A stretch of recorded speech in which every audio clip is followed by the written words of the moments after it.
The mansion looks untouchable. Armed guards cover every angle, watching entrances, scanning movement, making it clear no one gets close to the man inside without being seen. But what they don't realize is that the threat didn't come through the gates. It's already inside. The cartel boss steps out to his private pool, relaxed, confident, completely unaware that beneath the still water, Arthur Bishop is already waiting.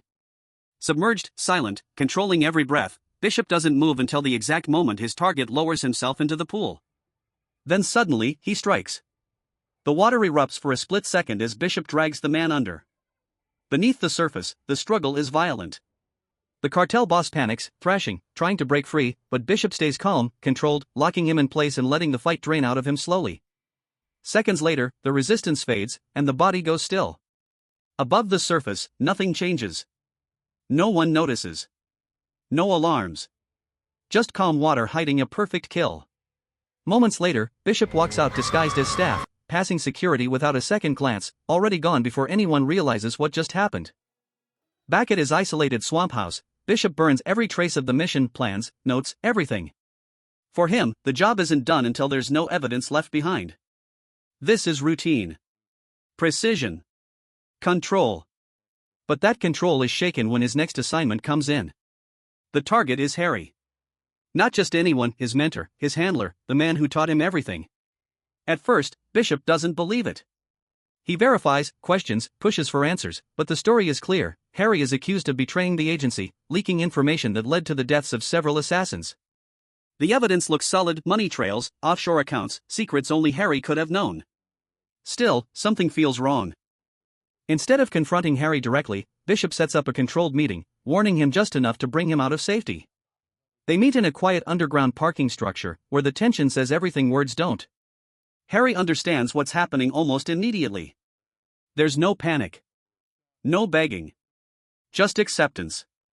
And with a single shot, Bishop kills the man who trusted him most. But even this is handled cleanly. The scene is staged to look like a carjacking gone wrong, leaving no reason for suspicion. Another perfect job, on the surface. At Harry's funeral, Bishop keeps his distance, watching as everything unfolds. That's when Steve, Harry's son, enters the picture, angry, reckless, and desperate for revenge. He refuses to believe his father died randomly and becomes obsessed with finding whoever is responsible. Steve quickly attaches himself to Bishop, seeing him as someone who can help him get justice. At first, Bishop resists. He knows what this life does to people, and Steve doesn't have the discipline for it. But Steve doesn't back down. Eventually, Bishop agrees to train him.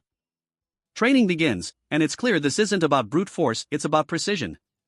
Bishop teaches Steve patience, observation, and control, breaking down what it really means to be a mechanic. Every kill must look natural. Every move must be planned. But Steve struggles. He's impulsive, driven by emotion, constantly trying to prove himself instead of thinking things through. That becomes obvious during their first major assignment together. Their target is another professional killer, a massive, experienced man who won't go down easily. Bishop gives Steve a simple plan: drug him, make it look like an overdose, keep everything clean. But Steve ignores the plan. Instead, he tries to kill the man directly. What follows is a brutal fight. The target overpowers him at first, using his size and experience, but Steve fights back desperately. The struggle is messy, violent, completely uncontrolled, but somehow, Steve manages to kill him. He survives. But he didn't do it the right way. And Bishop knows it. As they continue working together, cracks begin to form. Bishop starts digging deeper into Harry's death, and the more he investigates, the less the official story makes sense. The evidence doesn't add up anymore. Then comes the truth. Harry didn't betray anyone. He was set up. The entire situation was manipulated, designed to make Bishop believe he was doing the right thing. The mission in South Africa, the money transfers, it was all part of a bigger scheme. Which means Bishop was used. Used to eliminate his own mentor.